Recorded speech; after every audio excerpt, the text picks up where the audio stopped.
Yeah, they don't have a tiny, little kids. Yeah. Good evening. Tonight we're learning Maseches Shekalim Daf Tes Zion, beautiful blot Agarata about the Aron and about the Shemen Hamishcha, which was used to anoint kings and Kalim. We'll learn a little bit about that, and then I'm Can going you to bring the mic closer? It's hard to hear you. about some of the measurements of the Aron. You can't move the microphone any closer, actually. You have to just turn up your volume. So we are right now about three-fourths of the way down on Tesvav and Beis at the two dots. Yesterday, we learned two different brisos about people who noticed that the floor in the Lishkas Hadir, where the wood was kept, that the floor looked a little bit different.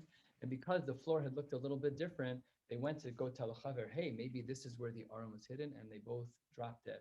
So the Gemara tells another story at the two dots, Tesvav and Beis, most of the way down at the two dots. Hani, Reb Hoshia, Hikish Aleha Bekornas. Rav Hoshia tapped on the tiles with some type of hammer, the Yatzat Eish Visarafto, and a fire came out from beneath the tiles and burned him. Not good, not to be messed around with. Continues the Gemara, Tani Rabbi Yehuda ben Laki Shamar, Beis Aronos Hayu Mehalchen Im Yisrael b'Midbar. There were two different Aronos. Echad Shahaisa Torah Nesuna B'Socho. One of them had the Torah inside of it. That's where one of the Aronos. The Acher, the other one, Shayu Shivrei Luchos Nesuna B'Socho. The other one had in it the broken Luchos, the Luchos Rishonos. Shahaisa Torah Nesuna B'Socho Hayamunach B'Ol Moed. That one didn't get transported around. It stayed in the Ohel Moed. It stayed in the Ohel Moed. See, this is the pasuk that writes V'Aaron Bris Hashem Moshe Lo Mashu Mikerav HaMachane. That one didn't move around. And that's the one that they would travel with. The Gra removes the next four words, for conceptual reasons. It's very hard to understand what it's actually talking about because we just said it's traveling with it. The Gemara then shows a dissenting opinion. We just learned that there were two different Aronos, one with a Sefer Torah and one with the Shivrei Luchos. Then says the Gemara, the Rabbanan Amre Aron Echad Haya. There was only one. Pam Achas Yatzu Bimei Eli V'Nishba. There was only one, and at that time it was taken away during a battle and during the times of Eli V'Nishba. It was captured. And then basically the equivalent of Tanya Kavase, the person X that we bring brises to support. Here it's slightly different. Karya, we have psukim, Messiah Luhu the Rabbanan. The Rabbanan were of the opinion that there was only one Aron. And here is a pasuk that supports them, a textual proof from the scriptures. They were fighting with the Plishtim. The Plishtim fought with the Jews all the time. What was the surprise? What did they see to say Mi Yatzilenu, who would save us? It says the Gemara, Mila Delo Chamun. It must have been something that they had never seen, Min Yomeho, in all of their days. What must that have been? The Aron, implying that there was only one Aron. So that pasuk supports the Rabbanan. 5 lines from the bottom, Tesvav Mud Beis, the pasuk, another pasuk now switches to the other shita. This last pasuk supported the Rabbanan who said there was one Aron. Now we're going to see the shita, a pasuk that supports the shita of the Tanakam of the first shita, that there were really two Aronos. It's Karya Messiah, the Rabbi Yehuda ben Lakish. What's the pasuk that supports him? But Yomer Shal Achia Hagisha Aron HaElokim. Present to me the Aron HaElokim. But at that time, V'halo Aron B'Kiryas Ye'arim Haya. We know from earlier psukim by Shaul that that's not where it was. So V'harai, there must have been two Aronos, one that was sitting and fixed in Kiryas Ye'arim, and the other that was traveling with them. Says the Gemara, that's such a good question that brings you a clear proof that there were two Aronos. If that's true, ma'avdun le Rabbanan. What does the other shita do with that? As we would have said in the Bavli, the Rabbanan, we would have asked a little bit more simplistically. But here in the Yerushalmi, uniquely, because usually the Yerushalmi is more terse and more curt, but here the Yerushalmi gives a little bit more language, which says, Ma'avdun le Rabbanan, the Rabbanan who hold that there was only one Aron. What do you do about this pasuk that seems clear as day that there was two? Says the Gemara, Hagishu Elai Hatzitz. He wasn't asking for the Aron. There was only one Aron, and it was in Kiryas Ye'arim. He was asking for the tzitz, which was a Beged Kohen Gadol, because it had a power to it, and he wanted that power. Fine, very good. 2 lines from the bottom, another pasuk to support the shita that there were two Aronos. Karya Messiah, the Rabbi Yehuda ben Lakish. We know, of course, that Bar Ilai is not correct because a line above, or 2 lines above, it said that it was Rabbi Yehuda ben Lakish. So Rabbi Yehuda ben Lakish, what is the proof now that we have here that there were two Aronos? It says, Ha'aron v'Yisrael v'Yehuda yoshvin v'Sukkos. It says that the Aron and the Jewish people in Yehuda, they were sitting v'Sukkos. So says the Gemara, top of Tezayin Maralev, Ve'alo Aron B'Tzion Haya. At that time, the Aron was in Yerushalayim. It can't be in two locations at once. Haraya, there must be two Aronos. So says the Gemara, Ma'avdin Le Rabbanan, same as before. You just showed me that there were two Aronos. If there's two Aronos, so then how can it be that the Rabbanan are going to say that there's one? So says the Gemara, Schach Shehu Kikirui Shadain Lo Nimne Beis Abachira. No, it wasn't saying that it was with them at Bisukos. If you look at the very last line of Tesvavim and Beis in the Gemara, it says that they were Basukos. It doesn't mean that they were in the city of Sukkos. It was literally sitting in a sukkah. It was literally the Aron was sitting in a temporary hut because the Beis Hamikdash hadn't been rebuilt. And yes, there was only one Aron. That is how the Rabbanon would get out of this. Mishenignat ha'aron, when the Aron was hidden, and we'll see that it was hidden strategically and intentionally, there were other things that were hidden alongside it. Says the Gemara, Nignaz imo tansenes haman. There was a container that had the man in it. Yirtzeh Hashem, we'll get to see what that is. That's an amazing thing. We know that it tasted the tamo ketapichis midvash. We'll get to see what that really was. It's an unbelievable thing. Says the Gemara, V'tzluchis shemen hamishcha. We're going to be spending a lot of the day discussing the shemen hamishcha, which was the oil that was used to anoint kings and kohanim gedolim. We'll see the parameters of anointing kings and Kohen Gadol, location, how many generations of each one are you supposed to anoint, b'chulei. And we'll also see we'll see the miraculous nature of the Shemen HaMishcha, and that it never got ruined, it never went anywhere.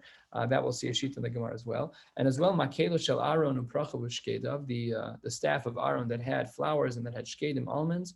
And also the Argat Sheishivu Plishtim Ashein Lelokei Israel, after a battle, when they took the Aron, they gave back a special argas that had gold in it, a lot of gold gifts in it, and all of those things were hidden away. Mi Ganzo, who is the one who actually hid it? The answer is Yoshiyahu Ginazo. This is a very important line for historical reasons for sure, but also in the flow of the Gemara, we're going to see that this is going to be the point of a question, that Yoshio was the one who hid it.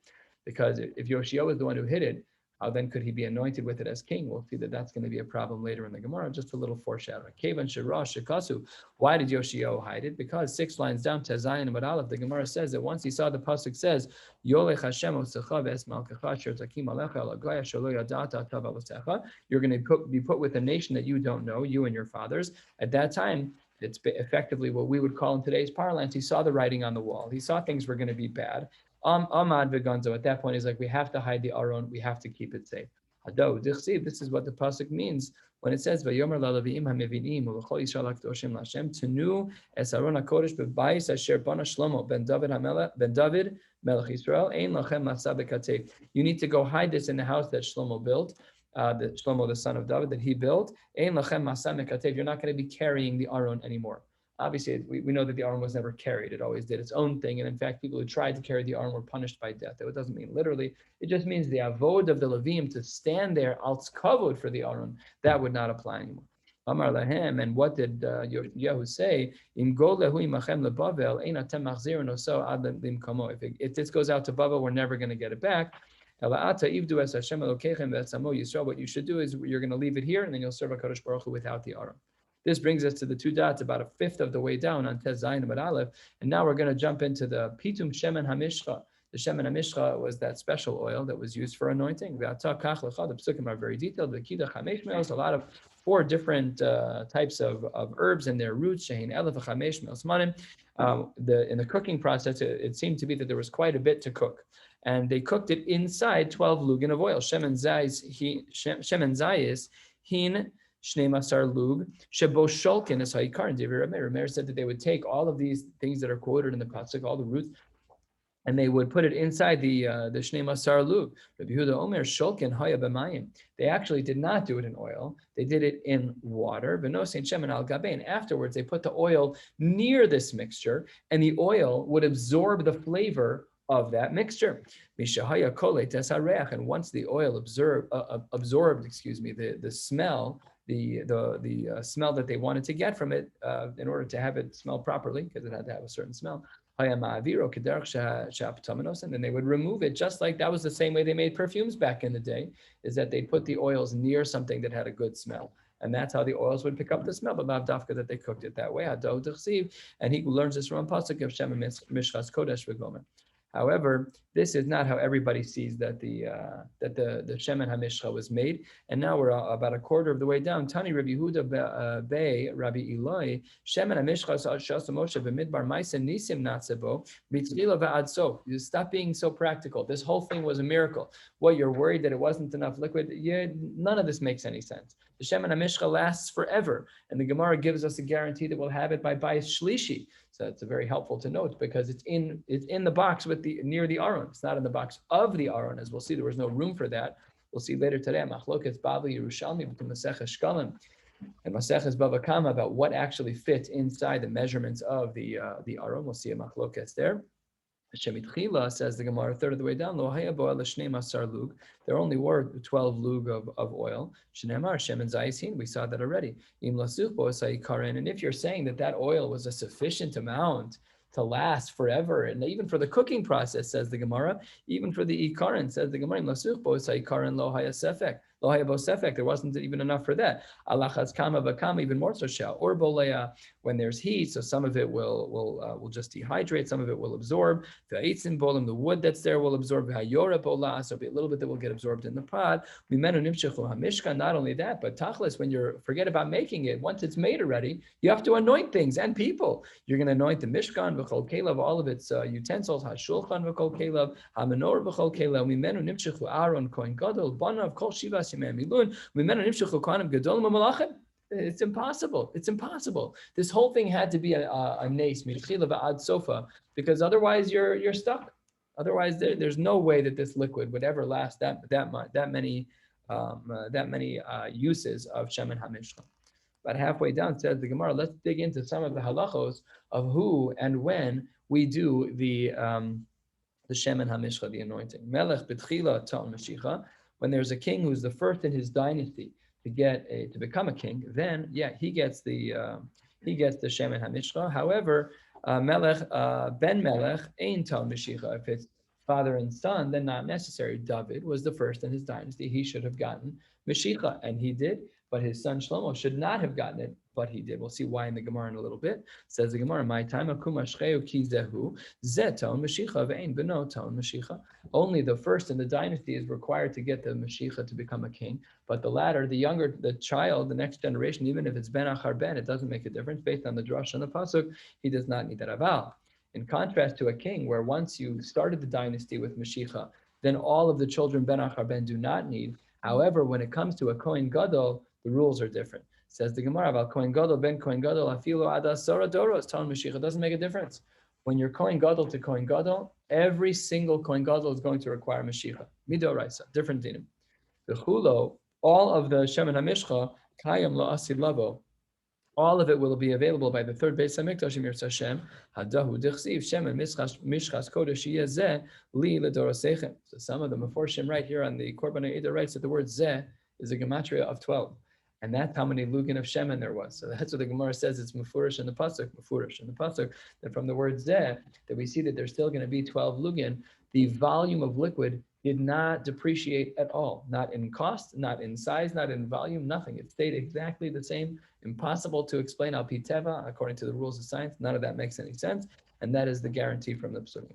We're at the 2 dots, a little bit more than halfway down to Zayin, but Aleph, let's continue. This is a well-known pasuk that we do not do mashicha for kings unless they are near a source of water, a flowing water. Shenemar v'yirkavtem eshlomo b'ni al ha'pirda asher li v'horadtem oso el gichon u'mashach oso sham tzaddik ha'kohen v'nasan ha'navi l'melech al Yisrael. So that pasuk indicates that that's where he was. That's where Shlomo was anointed as king, and it was down by the Ma'ayan, and it was specific that the Navi mentioned it that way to teach us that when a king is going to get the Mashiach, it has to be done by a Ma'ayan.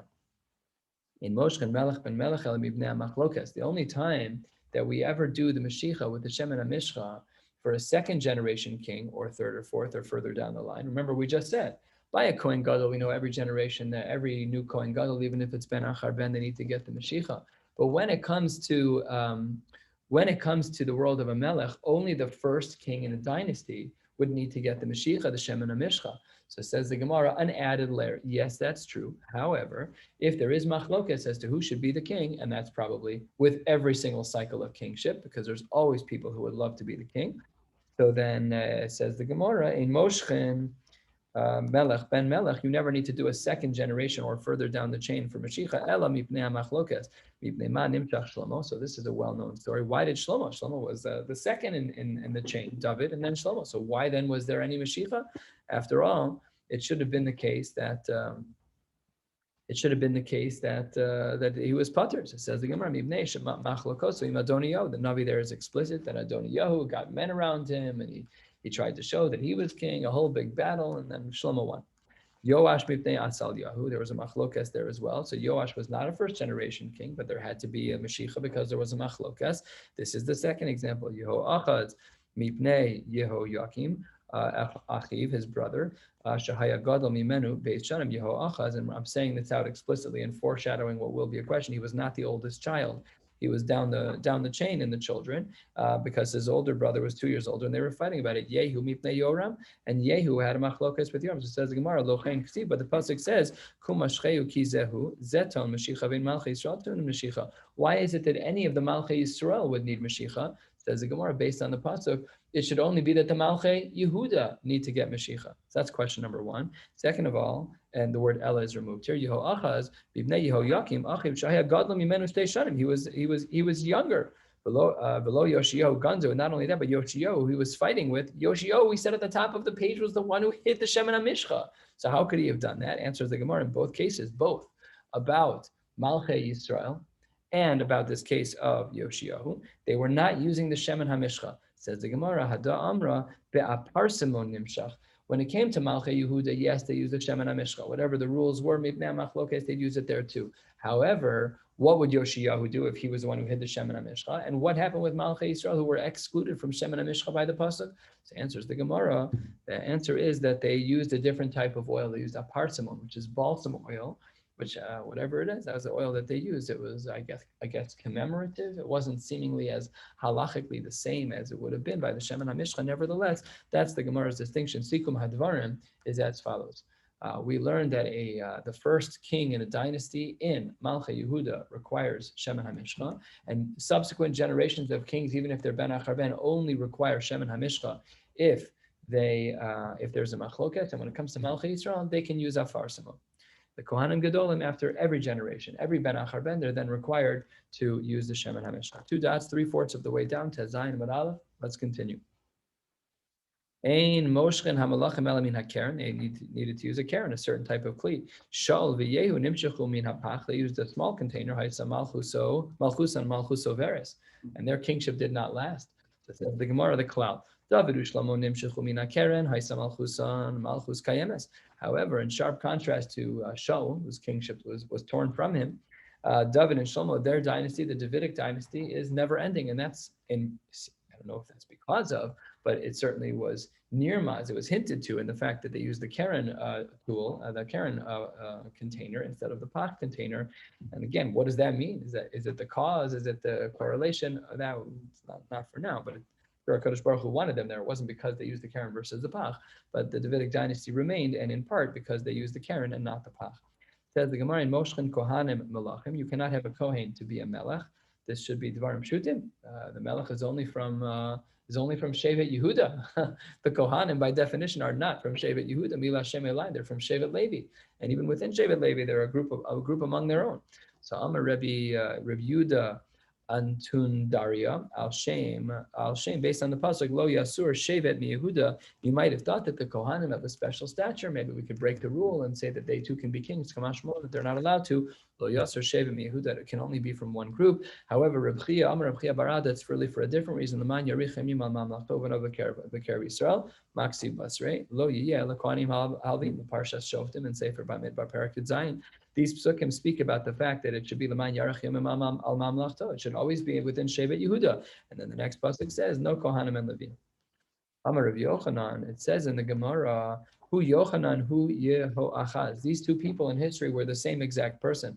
How can that be? We said above that Yehoachaz was not the oldest child. Yet, the pasuk says, Bechor Yochanan. So if A equals B and B equals C, then AS equals C. If you're telling me that Yochanan is Yehoachaz, and if you're telling me that Yehoachaz is not the firstborn, and you're also telling me that Yochanan is the firstborn, That doesn't work. You got to figure out what's what.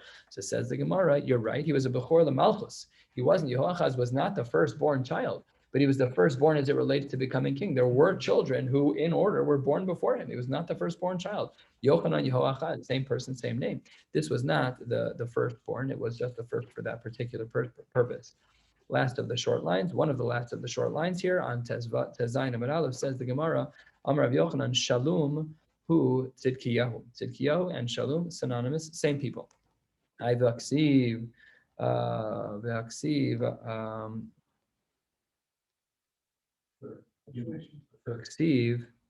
oh, yes. V'aksiv hagimel Tzidkiyahu v'arvi Shalom. But it says in the pasuk that Tzidkiyahu was child 3 and Shalom was child 4. So that doesn't fit. That doesn't make any sense. Answers the Gemara with a similar profile of an answer it just gave. Gimel Latoldos, it was the third in birth order, but Dalad Lamalchus, he was the fourth to be born. There only were 3 children in that family, 3 boys. There was another person inserted from the outside as a king before him. He was the fourth for Malchus. Says the Gemara, he saw terrible things. He saw his children, unfortunately, Nebuch, they were tortured in front of him and killed in front of him. He didn't complain about it. Shalom, Shabiyamav, Shalma, Malchus, Beis David. At that time in his generation, Malchus, Beis David, the kingship stopped at that time in history.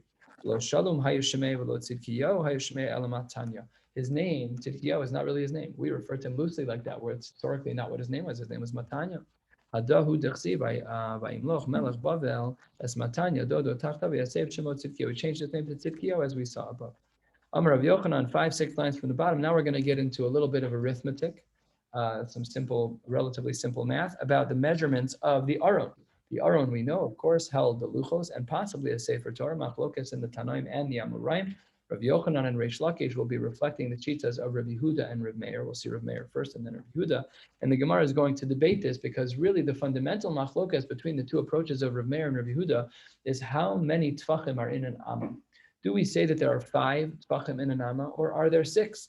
And the nafkaminas are significant. They lead to the domino effect of this machlokas is very significant because according to one shita, if you say that there's 6 tfachim in an amma, then you'll be able to fit the Sefer Torah in the Aron.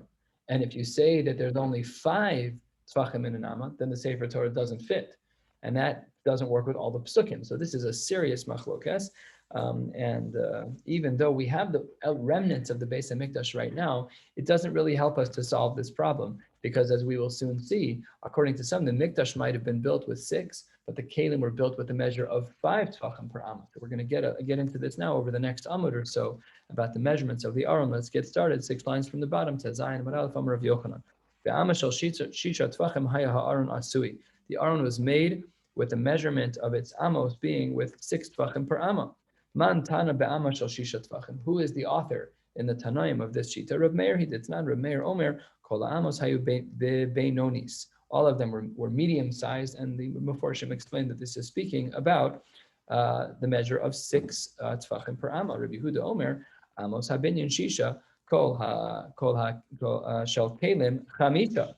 So that's what he holds. That's the shita of Rabbi Yehuda and Rabbi Meir. So it's all quoted here in this Mishnah that Rabbi Meir holds that everything is 6, and Rabbi Yehuda argues that it's 6 for the building and 5 for the kelim.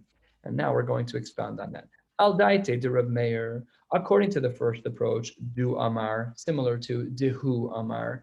It seems to have been a shortening of the word. Du is not really a word. We see du siach means sometimes you speak out of both sides of your mouth, but I think here it means du could mean dehu. Dehu amar be'ama shel vav tfachim haya aron asui. And if that's true, then orko, the length shel aron tes vav tfachim was 15 tfachim. How did it work out? The pasuk writes, Amasayim v'chetzi arko, 2.5 is the number of amos. Good. Now let's convert amos to tfachim. Amsa, the first amma is ashisa. The first amma, 6 tfachim. The second amma v'amsa ashisa. So 6 plus 6 is 12. So 2 amos is equal to 12 tfachim. What are we left with? And half an amma in the pasuk. Palgus amsa tlasa. Half of 6 is 3. 6 plus 6 plus 3 is 15. So the Gemara says that the 2.5 amos converts by math. If you multiply 2.5 times 6, you'll get 15, and that's going to be the length of the Aron. The arba'a luchos hayubo. There were 4 luchos. The luchos rishonos, 2 of them. The luchos achronos, luchos shnios, were 2 of them as well. Arba luchos hayibo, shnayim shleimim v'shnayim shurim, dechsiv asher shibarta v'samtem ba'aron, haluchos hayu kol echad ve'echad, this is a big machlokas, orko vav tvachim rochbo, vav tvachim, orko vav tvachim, rochbo shlosha. So as you can see here, there's like so many little letters and notes here. It seems to be the case. And as we read the Gemara, the math has to play out this way in the Yerushalmi, in Maseches Shekalim, that it was not a square like our tefillin or square. This was rectangular from an aerial view. In its length, it was 6, but in its width, I'm thinking shoebox, right? In its length, it was 6, and in its width, it was only 3. So that's why all the bells are going off here, because if you look at the Gemara in Bava Kama Yodal, you'll see there that it was 6 by 6. And it seems to just be that there is a machlokas between the Bavli and the Yerushalmi about the actual width of what was going on here, because all of the measurements in Bava Kama don't align with this. It was a bigger aron because of 6 by 6 instead of 6 by 3. Big difference. Anyways, that's what the Gemara says that the aron contained within it the 4 bricks, the 4 blocks of the luchos, and the Gemara says on the very bottom line of Tezayin Bar Aleph that kol echad ve'echad orko vav tvachim rachbo shlosha. That the aerial view, if you're looking down on it, the right to left was the length of it was 6, and the width of it was only 3. Okay, v'tein orkan the shaluchos leorkan shel aron nishtayir sham shlosha tvachim. So if you have a width of an aron that is 15 tvachim, and you have 4 bricks that are 3 wide, 4 times 3 is 12. What's left? You just line them up. You line them up the narrow way. So you have 4 bricks going the length of the aron, and it's 15 minus 12. You should have 3 tvachim left. So that's the last few words on Tezayim Narav. Takadasu nishtayir sham shlosha tvachim. That's in fact the case. Turning to the top of Tezayim Amud Beis, says the Gemara. Good. When we measured 15. The measurement was an external measurement. So let's say, for example, you measure a box. So, look at this. If you measure a box, so you could say the box is 15, but you have to, that's external. You have to include the rims of the box too. So there was a thickness to the walls. So if you look right here, there's a thickness to the wall. So what was the thickness of the wall as it relates to the arons? It says the Gemara, top of Tezayin Mabez, Tein mehem chatzi tefach l'chol kosel. All of the walls also had a half of a tefach, that's about 2 fingers wide. Nishtayir shnei tvachim l'sefer Torah. So according to approach number 1, we're able to fit the sefer Torah in here, because here's what happened. You have 15 tvachim wide. That is the length of the aron. And each wall was a half a tefach, we're down to 14. And then we added inside there 3 tefach luchos, so 4 times 3 is 12. 14 minus 12 is 2. We can fit a Sefer Torah that is 2 tvachim wide. That's this wide. It's about 2 handbreadths wide. It's approximately 8 inches wide. They weren't on 2 scrolls like our Sefer Torah. They were wound around on one. What? If you think of our small Sefer without the outside time. Small Sefer. And that's not the Yeah, I've never measured. See, Tosfos in Bava Kama actually highlights pi, because he says when you look at, because it had to fit in the inside. So he was looking not so much at the circumference because it wasn't really relevant. He needed the diameter. So there he figures out. It's also unclear that it's in 2, but it just be 1 roll. It was 1 roll. It had to be 1 roll the way things were playing out. It had to be 1 roll. Certainly in Bava Kama, it was more mukhrach to be that way than here. But nevertheless, that's what the Gemara says here. So all the math works out. Second line on Tezayin Udvez, Rachbo Shalom, but this was all talking about the length of the aron. Right, so the length of the aron is half a tefach of wall and 12 tefach of luchos, 2 tefach of Sefer Torah, half a tefach of wall again, and that is the 15. And then the Gemara continues, Rachbo shel aron, what about the width? We've only spoken about the length. So the Rachbo shel aron, Tisha tefachim, it's actually 9. Remember what we're talking about is 6 tefach to an amma. The pasuk writes, amma v'chetzi rachbo. What's 1.5 times 6? So amsa ashisa. The first amma is going to be 6 tefachim. Upalgus amsa slasa. And as we said, 1.5. So 1.5 times 6 is going to be 9. It says the Gemara, Ve'arba luchos ha'ibo, the Gra takes this out. Ve'arba luchos for the next line and a half. Or so, and then we go to the next little letter of the Gra, which says Tein rachban shel luchot, rachban shel aron nishtayir sham shlosha tvachim. So he says that if it's 9 wide and you put in the 6 wide tefach, there's going to be 3 tefach left over. Says the Gemara, chati tefach mikan lakosa, v'chati tefach mikan lakosa. Now we're talking about the width of the of the aron, which was only 9 tvachim wide. So we had 9 minus the 6 width of the luchos leaves us with 3.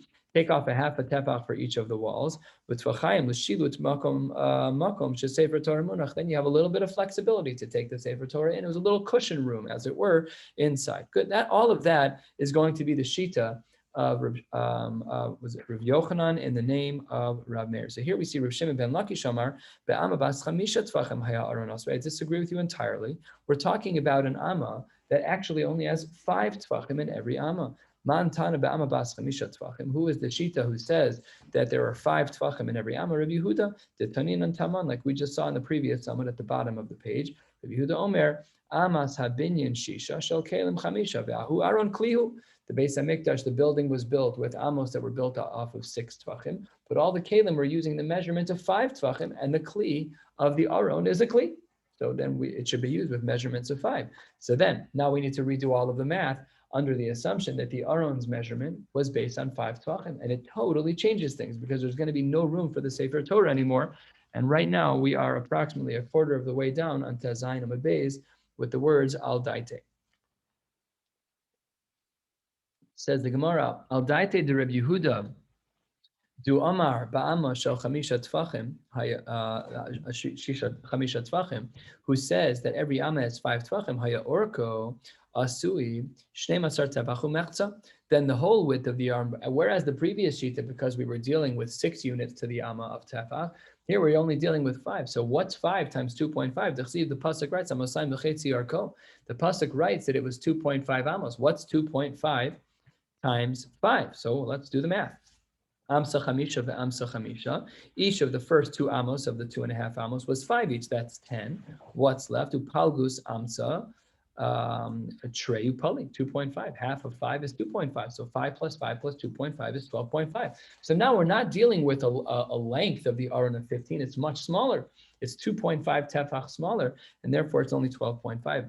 The dalad luchos here too. The Gra takes the sound. The dalad luchos hayu bo shnaim shleimim, shnaim shvurim. The chsiva sher shibartu v'samtim ba'aron. All the luchos were put in. Ve'aluchos hay kol echad ve'echad arkan shisha tvachim v'rachvan shisha. This is a mistake. Rachvan shlosha tvachim it should be. And then the Gemara says tein orkan shel luchos leorkan shel aron and v'nishtayir sham chatzi tefach. So here things are a little bit different. We said that the whole width of the aron, according to this measurement, is 12.5. If you take all 4 of the luchos at the measure of 3 wide, 4 luchos times 3 is 12. So what's left? A half of a tefach is all that's left. And ishtayir sham chatzi tefach, or about a little bit more than a third of the way down. So then says the Gemara, whereas in the previous measurement, we said that the kosel was a half a tefach, here we're saying a little differently. Etzba lekosel mikan ve'etzba lekosel mikan. There's barely any space left over. So that's how we would measure it according to the length. The whole thing was 12.5 wide. Each wall was 1 etzba wide, so you're talking about a centimeter, whatever. The wall was much thinner, and there was no room for a Sefer Torah. And then the Gemara continues with the width, and then says the Gemara as follows: Rochvo shel aron shiva tvachim. Whereas by the previous shita, because we were dealing with 6 tvachim per amma, the width of the aron was 9. Here it's smaller. Here it's sheva tvachim umechza. Why? What's the math? It's 1.5 times 5.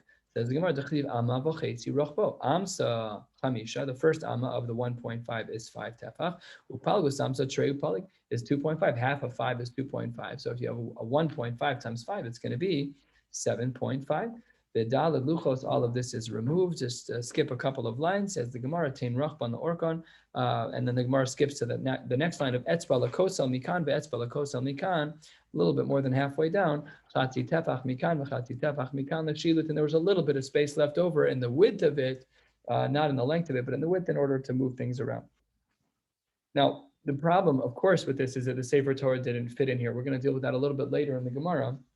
We'll have time before Marav Hashem to get to the end of the page, but that is a huge nafkamina. It's a historical question. Where was the Sefer Torah kept? Was it kept in the Aron or was it not? The biggest proof to this will be finding the box, finding the Aron and seeing. There was, well, we'll see in a minute that there was an extension to the side of it according to one shita because it didn't fit in the box. So we'll get back to that momentarily. But yeah, that's very good. Halfway down, Ketat Asa B'Tzalel Et HaAron. How did he make it? This is the machlokes.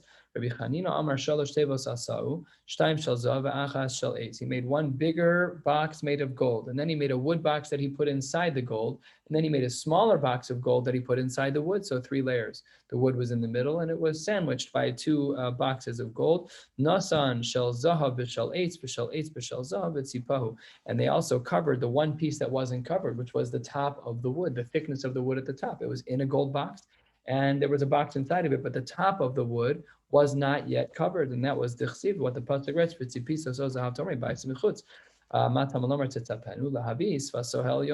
the upper ledge, the upper landing of the wood, it granted on the inside of the box and the outside of the box that had a frame of gold, but it wasn't covered in gold at the top of the wood, so they covered it with gold.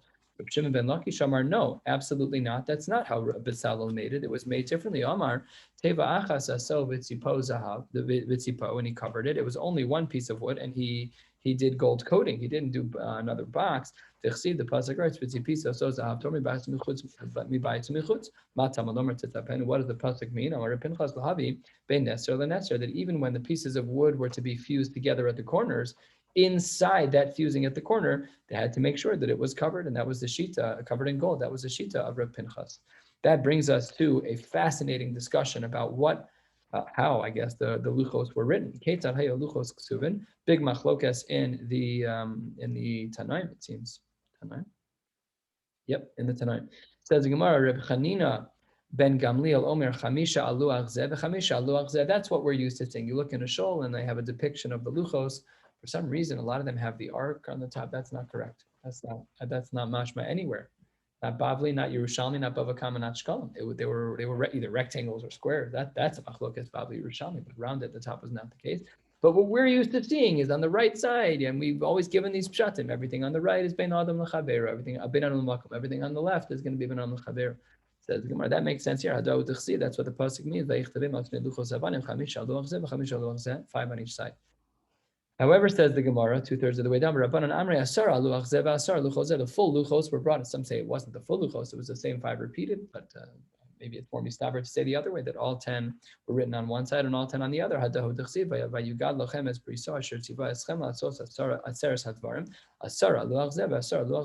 pasuk, it implies that there were 10 on each of the luchos. Very good. Yet there's another shita, another 2 more to come. Reb Shimon ben Yochai Omer, Esrim alu achzeh ve'esrim alu achzeh, 10 on each side. So if you had the luchos on the side that's facing me, it was, what? 20. Yeah, 20. Yeah. Did I say something else? I'm sorry, I apologize. Yeah, it's 20. He says that there were 20 alu achzeh, 20 alu achzeh, 10 on the side that faces me and 10 on the side that faces you. So a total of 20 on each set of the luchos. And then the last shita is the most unique of all. Rav Simoy Amar, each one had the 10 commandments on each side of the luchos, all of them, which is a lot. Tetra. When I was in, I took a ridiculous class that I failed in college, and we had to focus on tetrahedrons. And tetra, it was 4-sided, so tetra, it was a Greek word. Tetra, this is the same thing, tatroga, on all 4 sides. So that's what the preface of the word tetra means in this case. Hananya ben Achi Rav Yoshua Omer, ben kol dibor v'dibor diktukeha ve'osioseh shel Torah tichsi memulaim batarshish kiyom rabba. That in between each of the Aser Sedibros were all of the details. What does that mean, all of the details? Is it like the Minchas Chinuch? Was it like Psukim and Chumash? It's not so pashut. The halachos of Hereg are throughout the Torah and in a variety of Psukim. Not clear from the Gemara what actually was written. Nevertheless, Memula'im Bat Tarshish was filled up with all of these gems. Reb Shimon ben Lakish, Kad Havamati Hadein Karya, when he got to this pasuk in Shir Hashirim, the pasuk of Memula'im Bat Tarshish, Hava Omer Yafalam Deni Chananya ben Achi Reb Yeshua, he said, good pshat, Ma Hayam Hazeh. Just like in the water, being gal gadol gal gadol, between every big wave, there were also galim katanim, there were also small waves. Kach bein kol dibur v'dibur diktukeva osioseh shel Torah. All of the details were within. So that's the pshat. Only by the luchos rishonos. This is the understanding of the Gemara, of the Meforshim here, that it had all of the details. Amar Rav Tanchuma. Iskashi is kumi Rabbi Pinchas. The question was asked in front of Rabbi Pinchas. Asya ki Rabbi Yehuda, v'lo Asya ki Rabbi Meir. I see pshat like Rabbi Yehuda, not like Rabbi Meir. My time with Rabbi Yehuda. Why does Rabbi Yehuda hold what he holds? Says the Gemara, T'chsiv lakuach et sefer haTorah zeh v'samtem oso mitzad aron habris. Where does the Sefer Torah go? to the side of the Aron Abris. Now, according to Rabbi Yehuda, it could not fit in the Aron. There was no space. Remember, his measurements were 5 tefach to the Amma. When his math was done and they put in all 4 of the luchos, it took up 12 out of the 12.5 tefach available, and you hadn't even factored in the walls yet. So this pasuk works perfectly for Rabbi Yehuda because it was mitzad Aron Habris. It was a side container that was connected to in some way to the arm, but not inside. Al daited Rabbi Yehuda. It was like a little pocket on the side. It was connected from the outside by a sefer Torah. My time at the Reb Meir, what's the reasoning for Reb Meir that the Torah was inside? Because the pasuk writes, in the Aron you should give titain. That's how you do that you should put the Torah in there. So he has a pasuk as well. Everybody has a pasuk. So I'll die to the Reb Meir, but according to Reb Meir, we have to re-explain the psukim because the psukim by Reb Meir don't seem to make sense. If you're saying that pshat in the pasuk is as Reb Meir says, Zu Omar ein muktam u'mu'uchar b'Torah. This is a big shas machlokas. Do we say that the psukim and chumash are written in chronological order, or is it only? Of course, it's within one parsha. Otherwise, it would be a total garble. Within one parsha, be it psucha or stuma, everything within that parsha is muktam u'mu'uchar. Only between parshios do we have a machlokas in the Gemara between the Amoraim and Tanaim. I believe it's Tanaim also, as to whether it is. Look right here, as to whether or not there's muktam u'mu'uchar b'Torah. So either way, for a mayor, it would be difficult because the pasuk, what the psukim should have said is Ela ve'el ha'aron titain es ha'idus. First, put in the aron asher tein lecha ve'achar kach v'nasata sakaporos al ha'aron milamalo. But the way that Reb Meir understood the psukim, things were a little bit backwards. Anyway, the closing piece of the Gemara is, I presume, Kabbalistic in nature. I'll translate the words, but we're talking above our pay grade here. Pinchas b'shem Rishon ben Laki shatorah shenasan l'Kadosh Baruch Hu l'Moshe nasna lo eish levana charusa be'eish shechora.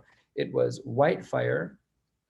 It was eish levana charusa be'eish shechora. It was white fire in which was etched black fire, which is what parchment is supposed to look like. You have the black on the white, the contrast. He eish mevuleles be'eish chatzuva me'eish v'nasuna me'eish techsi mi'imino eish taslamo. A lot of Torah references to eish and fire, and it was given in fire. It was cut from fire, and it was given in fire. Techsi mi'imino eish taslamo. Again, this is next level stuff. This is probably all Torah Satzot, and I don't know any of that, so I'll leave you with the question mark of what all of this fire has to do with anything. We'll stop right here. Mirza Hashem will pick up tomorrow night with Daf Yud Zayin, starting at the bottom at Halacha Beis. Have a great night, everybody.